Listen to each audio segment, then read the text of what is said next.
Pada masa lalu, di sebuah kota yang dikenal sebagai Sodom, hiduplah suatu kaum yang telah melampaui batas dalam perbuatan dan perilaku mereka. Di kota itu, kegelapan menyelimuti hati penduduknya, dan nilai-nilai kebaikan telah terkikis oleh hawa nafsu yang tak terbendung. Mereka tenggelam dalam kemaksiatan dan tindakan yang menyimpang dari fitrah manusia, melakukan kezaliman dan merendahkan sesama tanpa rasa takut akan murka Tuhan. Perbuatan-perbuatan mereka telah begitu parah hingga tak ada seorang pun yang berani menentang atau mengingatkan mereka. Kebenaran telah dibungkam dan cahaya iman seolah padam di tengah-tengah mereka. Di tengah kedurhakaan itu, Allah Subhanahu wa Ta'ala untuk membawa mereka kembali ke jalan yang benar. Dialah Nabi Lut alaihi salam, seorang nabi yang berasal dari keluarga yang saleh, keponakan dari Nabi Ibrahim alaihi salam, dan seorang pria yang tidak gentar dalam menyampaikan pesan Allah Subhanahu wa Ta'ala, meskipun harus menghadapi cemoohan dan ancaman dari kaumnya sendiri. Nabi Lut alaihi salam berdiri di antara mereka, menyeru dengan penuh kasih agar mereka menghentikan kejahatan dan berpaling kepada Allah Subhanahu wa Ta'ala. Hari demi hari, ia berdakwah dengan harapan bahwa hati mereka akan tersentuh oleh kebenaran. Namun ketegaran hati kaum Sodom telah menjadi tembok penghalang yang kokoh, sulit untuk ditembus. Mereka tidak hanya menolak ajakan Nabi Lut alaihissalam, tetapi juga meremehkan dan menghina setiap pesan yang ia sampaikan. Allah Subhanahu wa Ta'ala yang Maha Pengasih memberi kaum Sodom kesempatan demi kesempatan, namun mereka tetap menutup hati mereka, enggan meninggalkan kebiasaan-kebiasaan buruk mereka. Hingga akhirnya, keputusan Allah Subhanahu wa Ta'ala pun turun, dan azab yang dijanjikan mendekat dengan cepat. Sodom, kota yang dulunya megah dan hidup, akan menjadi bukti nyata bahwa siapapun yang menolak kebenaran dan melampaui batas akan menemui kebinasaan. Nabi Lut alaihissalam adalah putra dari saudara laki-laki Nabi Ibrahim alaihissalam, seorang pria saleh bernama Haran yang meninggal dunia ketika Nabi Lut alaihissalam masih sangat muda. Al-Quran Surah Asy-Syu'ara ayat 165 sampai 166. Salah satu lelaki di kerumunan, seorang pria dengan sikap sombong dan pandangan yang penuh ejekan, tertawa terbahak-bahak. "Kau ini siapa, Lut?" tanyanya sinis. "Mengapa kami harus mendengarkanmu? Hidup kami bahagia seperti ini. Kami tak butuh seorang pun untuk memberitahu kami apa yang benar atau salah." Nabi Lut alaihissalam menatap pria itu dengan penuh iba. "Ketahuilah, apa yang kalian lakukan ini adalah dosa besar. Allah Subhanahu wa Ta'ala telah memberikan kita pasangan, laki-laki dan perempuan, untuk saling mencintai, untuk saling melindungi dan menjaga. Tetapi kalian telah melupakan semua itu. Jangan kalian kira bahwa Allah Subhanahu wa Ta'ala tidak melihat apa yang kalian lakukan. Kalian harus bertobat sebelum terlambat." Namun kata-kata Nabi Lut alaihissalam tidak mampu menyentuh hati mereka. Kaum Sodom sudah terlampau jauh dalam kezaliman dan kebejatan. Setiap kali Nabi Lut alaihissalam berusaha untuk mengingatkan mereka, mereka justru semakin menentangnya. Bahkan sebagian dari mereka mengancam akan mengusir Nabi Lut alaihissalam dari kota mereka jika ia terus berbicara tentang dosa dan peringatan. Hari demi hari, Nabi Lut alaihissalam tidak pernah menyerah. Ia terus mendatangi setiap sudut kota, berbicara kepada orang-orang di pasar, di jalanan, bahkan mendatangi rumah-rumah penduduk untuk menyampaikan pesan Allah Subhanahu wa Ta'ala. Namun, semakin banyak ia berbicara, semakin keras hati mereka. Suatu malam ketika Nabi Lut alaihissalam sedang duduk di rumahnya bersama kedua putrinya, ia tampak letih. Keringat bercucuran di wajahnya, namun matanya tetap menunjukkan keteguhan dan kesedihan. Putri tertuanya memandangnya dengan cemas. "Ayah, mengapa engkau begitu sedih?" tanya putrinya sambil meraih tangan ayahnya. Nabi Lut alaihissalam menghela napas panjang. "Anakku, kaum kita telah melampaui batas. Mereka menolak untuk mendengar pesan dari Allah Subhanahu wa Ta'ala, dan setiap hari mereka semakin tenggelam dalam dosa-dosa mereka. Ayah hanya bisa berharap bahwa suatu hari nanti mereka akan berubah.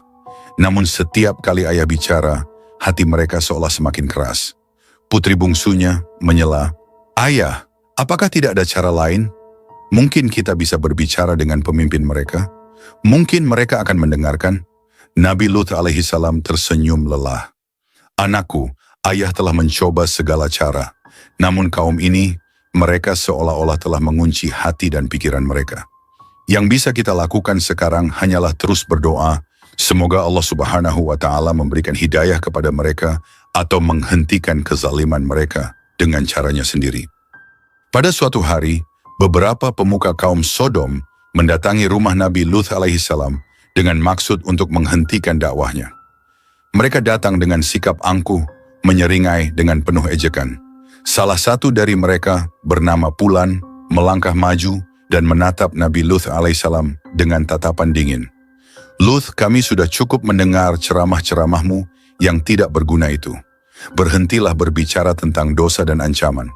Kami puas dengan hidup kami seperti ini. Jika kau tidak bisa menerimanya, maka pergilah dari sini. Ujar Haris dengan nada keras. Nabi Lut alaihissalam tetap tenang, meski hatinya bergejolak. Wahai Pulan, bukankah aku hanya ingin kebaikan bagi kalian? Aku hanya ingin kalian selamat dari azab Allah Subhanahu wa Ta'ala yang sangat pedih. Mengapa kalian terus menolak kebenaran yang jelas ini? Seorang pria lainnya maju dengan marah. Cukup, kau tidak memiliki hak untuk memaksa kami mengikuti kehendakmu, Lut. Hidup ini adalah milik kami, dan kami bebas melakukan apapun yang kami inginkan. Jika kau terus berbicara seperti ini, kami tidak akan segan-segan mengusirmu dengan paksa. Namun Nabi Lut alaihissalam tetap teguh.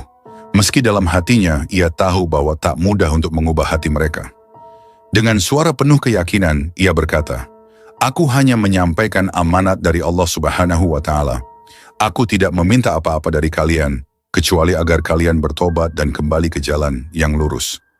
Kelak, jika azab Allah Subhanahu wa Ta'ala tiba, aku hanya berharap agar kalian tidak menyesal. Namun kata-kata itu bagaikan angin lalu bagi mereka. Kaum Sodom pun pergi meninggalkan Nabi Lut alaihissalam. Di tengah keputusasaan yang mulai menggerogoti hatinya, Nabi Lut alaihissalam tetap bersabar dan setia melaksanakan tugas yang Allah Subhanahu wa Ta'ala amanatkan kepadanya. Meski sudah berulang kali memperingatkan kaumnya, mereka tetap menolak seruan beliau dengan hati yang keras dan terus berbuat kerusakan. Dalam kesunyian malam, ketika semua orang telah terlelap, Nabi Lut alaihissalam seringkali memanjatkan doa-doa panjang, memohon kepada Allah Subhanahu wa Ta'ala agar memberikan petunjuk bagi kaumnya atau menghentikan kezaliman mereka. Permohonan Nabi Lut alaihissalam dan doanya diperkenankan dan dikabulkan oleh Allah Subhanahu wa Ta'ala. Dikirimkanlah kepadanya 3 orang malaikat yang menyamar sebagai manusia biasa. Mereka adalah malaikat yang bertemu Nabi Ibrahim alaihissalam dengan membawa berita gembira atas kelahiran Nabi Ishak alaihissalam dan memberitahukan kepada mereka bahwa mereka adalah utusan Allah Subhanahu wa Ta'ala dengan tugas menurunkan azab kepada kaum Nabi Lut alaihissalam, penduduk kota Sodom. Dalam Al-Quran surat Ad-Dhariyat Allah Subhanahu wa Ta'ala berfirman, Ibrahim bertanya, Apakah urusanmu hai para utusan? Mereka menjawab, Sesungguhnya kami diutus kepada kaum yang berdosa kaum Lut, agar kami timpakan kepada mereka batu-batu dari tanah yang ditandai di sisi Tuhanmu untuk membinasakan orang-orang yang melampaui batas. Al-Quran Surah Ad-Dhariyat ayat 31-34. Hingga suatu malam yang sunyi, ketika Nabi Lut alaihissalam sedang berdoa di rumahnya, tiba-tiba terdengar ketukan di pintu. Beliau mengangkat wajahnya dan hatinya berdegup cepat. Siapa yang datang malam-malam begini? Dengan langkah tenang, Nabi Lut alaihissalam membuka pintu dan terkejut saat melihat 3 pemuda berwajah tampan dan bercahaya berdiri di depan rumahnya. Wajah mereka begitu rupawan dan bercahaya sehingga terlihat jelas bahwa mereka bukanlah manusia biasa. Dengan hati-hati, Nabi Lut alaihissalam mengundang mereka masuk. Selamat datang di rumahku. Siapakah kalian ini? Tanyanya dengan nada hormat namun penuh tanya. Para utusan tersebut berkata, Hai Lut, sesungguhnya kami adalah utusan-utusan Tuhanmu. Sekali-sekali mereka tidak akan dapat mengganggu kamu. Al-Quran Surah Hud ayat 81. Salah satu dari tamu itu tersenyum lembut dan menjawab, Wahai Lut, jangan khawatir. Kami adalah utusan dari Tuhanmu. Kami datang membawa kabar gembira untukmu dan keluargamu, serta peringatan yang terakhir bagi kaum Sodom. Nabi Lut alaihissalam terkejut, tetapi sekaligus merasa lega dan bersyukur. Apakah Allah Subhanahu wa Ta'ala telah mendengar doa-doaku dan akan menolongku? Tanyanya penuh harap. Salah satu malaikat itu mengangguk. Allah Subhanahu wa Ta'ala Maha mendengar.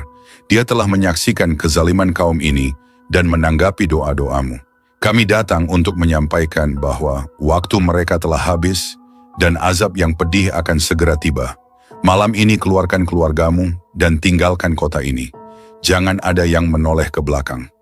Hati Nabi Lut alaihi salam bergemuruh antara lega dan cemas. Bagaimana dengan istriku? Tanyanya. Sejak awal istrinya selalu memihak kaum Sodom, mendukung kebejatan mereka. Ia adalah sosok yang sulit diajak kembali ke jalan yang benar, meskipun telah diperingatkan berulang kali. Malaikat itu menatapnya dengan penuh simpati. Istrimu, wahai Lut, akan tetap tinggal bersama kaum ini. Dia tidak termasuk golongan orang yang selamat. Nabi Lut alaihi salam terdiam sejenak, merasakan kesedihan yang mendalam, namun ia menerima keputusan itu. Malam semakin larut dan Nabi Lut alaihi salam segera mempersiapkan kedua putrinya untuk pergi. Sementara itu, kabar tentang kedatangan tamu-tamu tampan di rumah Nabi Lut alaihi salam dengan cepat menyebar di kota itu karena ulah istri Nabi Lut alaihi salam yang memberitahukannya. Orang-orang yang jahat segera berkumpul, tergoda oleh ketampanan para malaikat yang menyamar sebagai manusia itu. Dengan hati penuh nafsu dan mata liar, mereka berbondong-bondong mendatangi rumah Nabi Lut alaihi salam, tak sabar untuk melakukan kebejatan yang telah menjadi kebiasaan mereka. Tiba-tiba terdengar ketukan keras di pintu. Suara sorakan dan ejekan terdengar di luar, semakin lama semakin keras. "Buka pintu, Lut, kami tahu ada tamu tampan di dalam.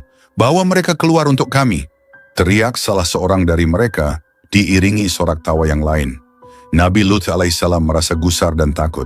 Ia berdiri di depan pintu, berusaha menghentikan mereka dengan tegas. "Wahai kaumku, hentikan.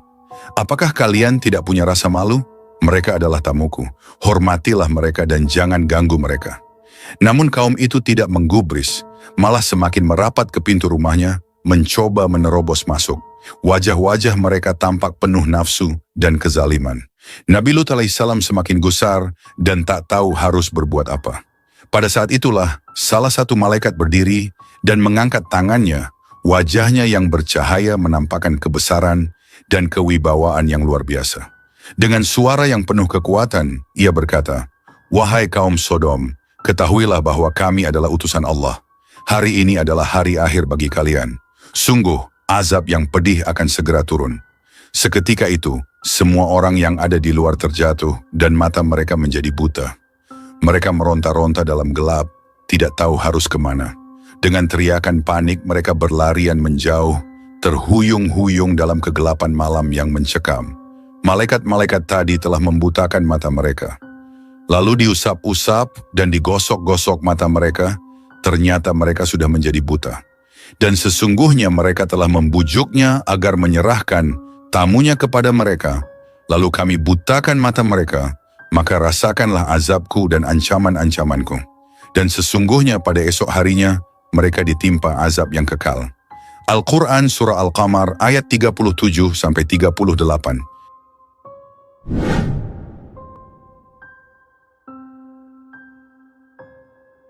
Ketika fajar mulai menyingsing, tanda pertama azab dari Allah Subhanahu wa Ta'ala mulai terlihat di langit. Awan gelap berkumpul, menggumpal, dan bergerak cepat di atas kota Sodom. Langit yang tadinya berwarna cerah kini berubah menjadi kelabu yang mencekam. Angin kencang mulai berembus, membuat debu dan pasir beterbangan, menciptakan suasana yang penuh ketegangan. Suara gemuruh terdengar dari kejauhan, semakin lama semakin mendekat, membuat seluruh kota terasa bergetar. Nabi Lut alaihissalam dan keluarganya diberi pesan oleh malaikat dalam perjalanan keluar dari Sodom, tidak menengok ke belakang. "Pergilah dengan membawa keluarga dan pengikut-pengikut kamu di akhir malam, dan janganlah ada seorang pun di antara kalian yang tertinggal, kecuali istrimu. Sesungguhnya dia akan ditimpa azab yang menimpa mereka, karena sesungguhnya saat jatuhnya azab kepada mereka adalah di waktu subuh. Bukankah subuh itu sudah dekat?" Al-Quran Surah Hud ayat 81. Di tengah suasana mencekam itu, malaikat yang bersama Nabi Lut alaihissalam dan putri-putrinya berbisik lembut, Lut, berjalanlah terus dan jangan menoleh ke belakang, hanya ke depan. Allah Subhanahu wa Ta'ala telah mengamankan perjalananmu. Dan tibalah waktu subuh, kemudian datanglah azab Allah Subhanahu wa Ta'ala.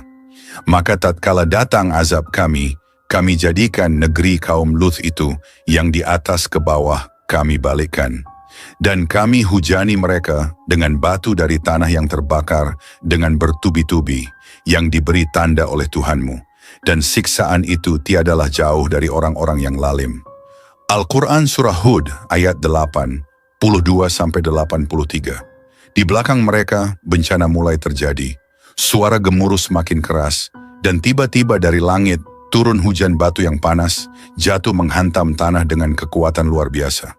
Setiap batu yang turun membawa api dan panas yang mematikan. Orang-orang di kota berlarian, menjerit histeris, mencari tempat berlindung. Namun semua sia-sia. Apa yang terjadi? Apa ini? Teriak salah satu dari mereka, ketakutan saat batu-batu besar mulai menghujani kota, menghancurkan rumah, pohon, dan segala sesuatu yang berada di permukaan tanah. Mereka berlari mencari tempat bersembunyi, namun bumi di bawah kaki mereka mulai bergetar hebat. Tanah yang mereka pijak terbelah, menciptakan retakan-retakan besar yang menelan apapun yang ada di atasnya. Beberapa dari mereka jatuh ke dalam jurang yang terbuka, teriakan mereka lenyap di telan bumi yang semakin bergemuruh. Sementara itu, di tengah suasana mencekam, istri Nabi Lut alaihissalam yang membangkang, yang memutuskan untuk tetap tinggal bersama kaum Sodom, menyaksikan kehancuran ini dengan wajah terperanjat. Meski ia tahu bahwa ini adalah akibat dari dosa-dosa mereka, hatinya masih saja berpihak kepada kaum yang telah rusak tersebut. Dalam satu momen tragis, ia menoleh ke arah keluarganya yang sudah jauh, berharap untuk bergabung dengan mereka. Namun saat itu pula, batu besar menghantamnya dan tubuhnya terjerembab di tanah. Takdirnya berakhir bersama kaum Sodom yang tertelan oleh azab yang datang dari langit. Di tempat lain udara semakin berat dan pekat, membawa hawa panas yang menyesakkan. Langit berubah menjadi warna merah menyala, seakan-akan sedang memberikan hukuman bagi mereka yang telah lama melampaui batas. Warga kota yang biasanya tenggelam dalam kemewahan dan pesta pora, kini hanya mampu berlarian dengan ngeri ke arah langit. Kisah Nabi Lut alaihi salam dan kaum Sodom mengajarkan kepada kita betapa pentingnya nilai-nilai moral dan ketakwaan dalam kehidupan. Kehancuran kaum Sodom bukanlah semata-mata karena dosa-dosa yang mereka lakukan, tetapi juga karena keengganan mereka untuk berubah meskipun telah diperingatkan. Mereka tidak hanya menolak ajakan kebaikan, tetapi malah semakin larut dalam kedurhakaan, hingga akhirnya murka Allah Subhanahu wa Ta'ala tak terelakkan lagi. Dari kisah ini, kita diajak untuk selalu menjaga hati kita agar tetap peka terhadap kebenaran, menjauhi kesombongan, dan berusaha introspeksi diri. Kita diingatkan bahwa kemuliaan manusia tidak diukur dari kekayaan atau kekuasaan, melainkan dari akhlak dan kepatuhan kepada perintahnya. Allah Subhanahu wa Ta'ala Maha Pengampun, dan Dia selalu memberikan kesempatan kepada hamba-hambanya untuk bertobat dan kembali ke jalannya, sebagaimana Nabi Lut alaihissalam terus-menerus mengajak kaumnya ke arah yang benar. Namun ketika kesempatan itu diabaikan dan manusia tenggelam dalam kemaksiatan, azab pun bisa datang sebagai peringatan. Pesan moral dari kisah ini adalah agar kita senantiasa waspada dan rendah hati dalam menjalani kehidupan, menghargai nilai-nilai kemanusiaan, dan menolak segala bentuk kezaliman dan penyimpangan yang dapat merusak diri dan lingkungan. Kenapa sih dia menjadi lesbi? Aneh kan? Lesbi karena trauma dengan laki-laki. Karena dia pernah putus cinta dengan laki-laki, pernah disakitkan kepada laki, maka dia benci kepada laki-laki. Sedangkan naluri dia yang namanya birahi itu ada, ya, gitu. Nah, jadi dengan adanya itu dia alih perhatian. Ya. Kemudian pengaruh dari pergaulan. Nah, ini yang kita khawatirkan sekarang ini akibat pergaulan. Jadi kalau anak putri kita, anak gadis kita, kalau salah bergaul hati-hati. Karena di antara mereka ada duta-duta gitu ya, yang ingin sengaja memperbanyak komunitasnya. Bisa aja dia masuk berpengaruh. Atau tidak secara sadar, dia berhubungan dengan sesama wanita, tapi dia lesbi. Kan wanita biasa aja, ini wanita biasa-biasa aja. Padahal dia penganut, bukan penganut, punya penyakit lesbi gitu. Ini bisa, ini cepat menularnya. Kayak virus katanya, malah lebih ganas dari kanker gitu, lebih ganas dari kanker. Kemudian pola pendidikan orang tua. Nah, yang ketiga ini nih yang sungguh menarik bagi kita, terutama orang tua ya. Kenapa? Kok dia jadi lesbi ya? Kenapa dia lesbi ya? Nah, ini yang dimaksud dalam tulisan ini adalah karena misalnya begini ya. Dia itu mengharapkan anak laki-laki gitu. Kemudian ternyata anaknya lahir perempuan. Maka dia mendidik anaknya sebagaimana dia mendidik laki-laki. Pengaruh dari faktor keluarga. Nah, ini maksudnya ya. Memang semuanya anak laki-laki, kemudian satu perempuan. Nah, kalau salah pola ini bahaya juga. Dia gaul dengan adik kakaknya laki-laki, itu akan terbawa. Makanya kalau ada kasus semacam ini, ada anak perempuan satu, misalnya laki-lakinya 4, nah itu harus banyak perhatian ibu dan bapaknya. Hati-hati, jangan salah memperlakukan. Ini akibat. Itu ya, itu hasil penelitian, ternyata juga pengaruh ya faktor keluarga tadi. Gay juga hampir sama, tinggal dibalik aja ya. Apa orang menyukai sesama jenis, perempuan ke perempuan, laki-laki ke laki-laki. Ini hasil penelitian nih. Apa menyukai sesama jenis ya? Yang pertama, ini tidak yang utama ya, pertama, bukan yang utama, yang pertama saja. Apa? Profil genetik tertentu. Nah, ini nggak ngerti ya, bagi orang awam nggak ngerti nih. Tapi maksudnya gini, ibu punya gen, bapak punya gen gitu ya. Nah, kemudian misalnya kalau dia gay atau lesbi ya, atau homo lah, kalau homo, dia dominan gen ibu gitu. Maka dia akan menjadi tadi itu senang sama laki-laki gitu. Walaupun laki-laki gitu. Yang kedua, hormon dalam kandungan lebih banyak anak laki-laki. Ini juga misalnya kalau perempuan jadi lesbi itu ya, karena memang hormon yang dikandungnya itu begitu gitu. Ya, antara gen dan hormon ini ya. Yang ini secara ilmiahnya ada penyebab alami ya. Tapi ini bukan utama ya. Bukan utama. Yang penyebabnya kan ini. Kemudian bentuk otak. Nah, ini bentuk otak juga itu mempengaruhi. Jadi pola pikir gitu ya. Kalau misalnya dia harusnya perempuan, tapi misalnya bentuk otaknya seperti itu, maka akan berubah gitu. Jadi misalnya bentuk otak laki-laki gitulah. Maka walaupun dia perempuan, tapi karena bentuk otak lakinya laki-laki, maka dia senang perempuan gitu. Nah, yang dominan adalah pengaruh lingkungan pergaulan. Sekali lagi, itu pengaruh lingkungan yang sangat dominan. Kemudian yang kelima, trauma masa kecil. Kemudian pola asuh keluarga, sama. Itu yang dominan sebenarnya. Mengapa saya katakan dominan? Karena contohnya gini lah, manusia itu punya potensi baik gitu ya. Mungkin gennya, apanya, malah takdirnya dari Allah, kita jadi orang baik. Tapi ketika dia dibesarkan oleh keluarga atau lingkungan yang tidak baik, maka tidak baik. Begitu juga ya, masalah gay dan lesbi ini. Mungkin dia ada potensi, yang namanya kita tidak tahu kan, itu urusan hormon dan gen itu tidak tahu. Tapi karena dibesarkan di lingkungan yang begitu, ya jadi gitu. Atau sebaliknya, setiap manusia itu punya potensi jahat gitu. Karena Allah menciptakan Al-Quran bahwa manusia begini ya. Ada 14 sifat itu manusia itu. Ada sifat binatang ya. Itu ada potensi itu setiap manusia. Nah, kalau dibesarkan lingkungan yang mendukung, jadi dia. Ya. Jadi itu kalau masalah genetik atau turunan atau apalah semacam turunan sebagainya, itu faktor alam yang bisa dirubah. Jadi jangan menyalahkan karena turunan, bukan, tapi karena yang tadi bergaul tadi. Ya. Jadi manusia mempunyai potensi baik, potensi jahat. Itu potensi namanya juga. Tapi potensi jahat itu akan jadi manakala lingkungannya mendukung.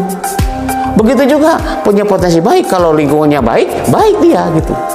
Jadi kembali yang paling utama adalah pola asuh keluarga atau pengaruh lingkungan atau trauma masa kecil bisa disembuhkan itu dengan pendekatan psikologis orang tuanya. Misalnya dia pernah disakiti laki-laki, ceritalah tentang bagaimana kesabaran, bagaimana cerita kehidupan, bisa terus sembuh itu asal pendekatan saja. Jangan malah di olok-olok gitu ya, kamu sakit disakiti perempuan itu kok apa gitu sampai kok stres itu, diolok-olok itu. Ya jadilah, kasih semangat. Malah harus bisa putus cinta membawa berkah gitu ya. Jangan putus cinta membawa penyakit, bencana, jangan. Dan banyak orang yang putus cinta berhasil kehidupannya ya.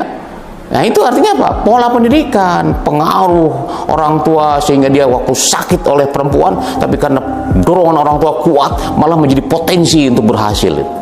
Banyak contohnya itu ya. Kemudian tahun 2015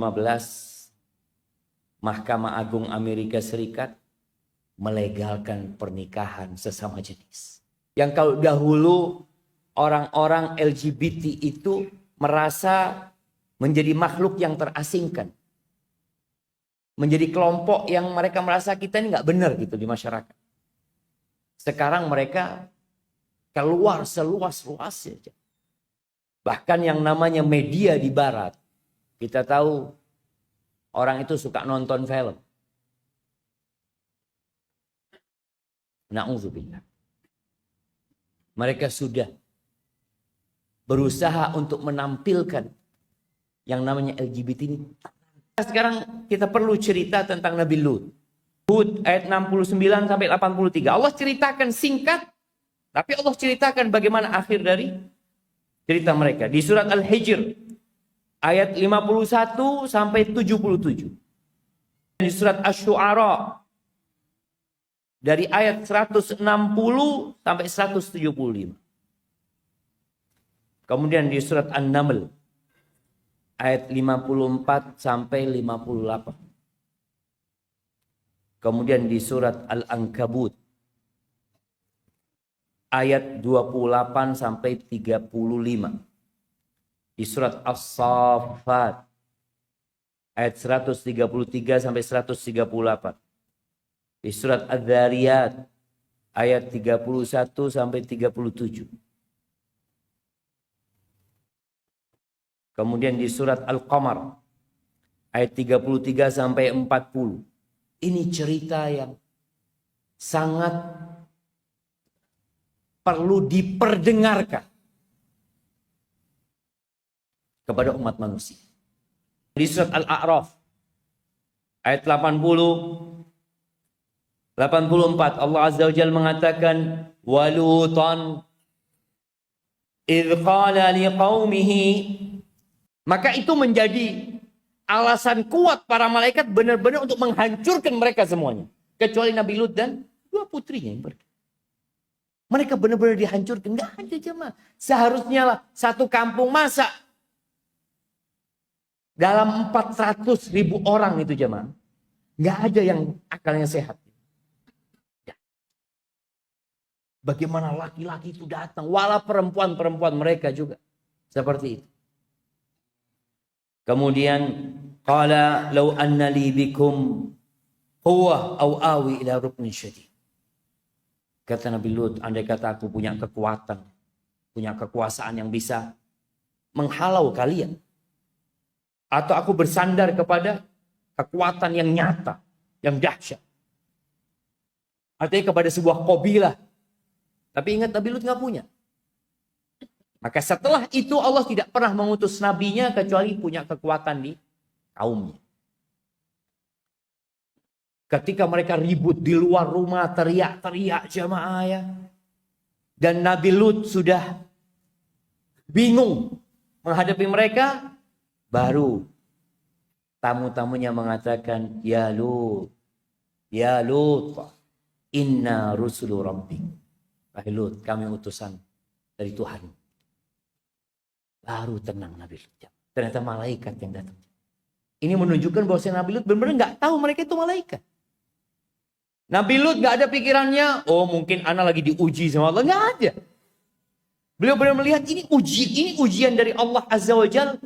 Dengan datangnya mereka, orang tamu-tamu yang tampan-tampan ini, dan tidak ada pikiran beliau ini malaikat-malaikat Allah. Sampai mereka mengatakan, kita adalah malaikat-malaikat utusan Tuhanmu. La yasilu ilai. Kayaknya udah adzan. Mereka tidak akan bisa sampai kepadamu. Nggak akan bisa sampai kepadamu. Fa'asri bi ahlika biqit'in minal lail. Sudah, kalian pergi, tinggalkan kampung ini di malam hari. Wala yaltafit minkum ahad. Nggak ada yang noleh. Ketika meninggalkan negeri ini, jangan ada yang noleh. Kejadian Nabi Lut menghadapi kaumnya itu, dari sejak matahari terbenam sampai hampir subuh. Artinya ribut sama mereka itu. Mereka terus memaksa. Makanya para malaikat kemudian mengatakan, innahu musibuha ma asabahum. Inna maw'idahumus subhu alis-subhu biqarib. Waktu penghancuran mereka subuh. Bukankah subuh sudah dekat Nabi Lut? Udah dekat Nabi Lut. Iya betul. Subuh sudah dekat. Nabi Lut di sepertiga malam akhir kira-kira meninggalkan negerinya. Dan negeri itu diangkat sama Jibril alaihissalam. Sampai diceritakan lolongan anjing, ya, pokok ayam. Karena hampir subuh ketika itu jamaah. Itu didengar. Kemudian dibalikkan dan dilemparin dengan batu-batu yang sudah ada namanya untuk setiap orang. Hilang negeri itu. Dan sekarang kalau antum berangkat ke sana, negeri itu menjadi negeri yang lebih rendah daripada lautan. Jadi yang disebut adnal ard, bumi yang terendah. Jadi bumi itu di bawah lautan. Karena memang di balik negeri itu, sehingga ada di bawah. Kira-kira 400 meter mungkin di bawah lautan. Di situ ada laut mati dan tidak ada yang hidup di sana. Itu cerita singkat.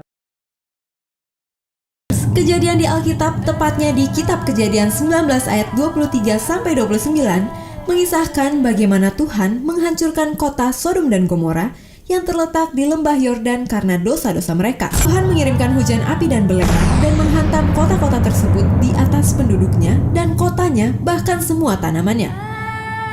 Namun setelah 3000 tahun lebih, di manakah sebenarnya letak kota Sodom dan Gomora? Sodom adalah salah satu kumpulan dari 5 kota besar Pentapolis. Sodom, Gomora, Atma, Zeboim, dan Bela yang juga disebut Zoar.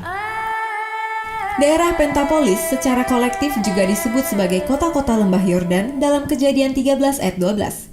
Karena mereka semua terletak di tepi sungai Yordan di daerah yang merupakan batas selatan tanah Kanaan. Lot, seorang keponakan dari Abraham, memilih untuk tinggal di kota Sodom karena masih banyak lahan untuk merumput bagi ternak-ternaknya. Berdasarkan informasi itu, arkeolog berusaha menemukan lokasi Sodom dan Gomora yang diperkirakan telah dihuni antara 3500 dan 1540 sebelum Masehi. Dua lokasi itu terletak di bagian utara Laut Mati. Sekelompok tim arkeologi yang dipimpin oleh Stephen Collins dan Trinity Southwest University New Mexico, Amerika Serikat pada bulan September 2015 mengumumkan bahwa mereka menemukan situs reruntuhan kota Sodom. Laporan yang dimuat dalam majalah populer arkeologi itu menyatakan bahwa dari ekskavasi selama 10 tahun di Tal and Hanam, mereka menemukan struktur bangunan-bangunan masif dan banyak artefak dari suatu kota negara besar dari zaman perunggu yang menguasai lembah Sungai Yordan bagian selatan. Menurut Collins, Tal el Hammam tampaknya cocok dengan setiap kriteria kota Sodom menurut teks-teks kuno, di mana kota itu adalah yang terbesar di Kikar, Dis atau piringan Yordan atau dataran yang banyak airnya menurut Alkitab di antara kota-kota di sebelah timur sungai Yordan.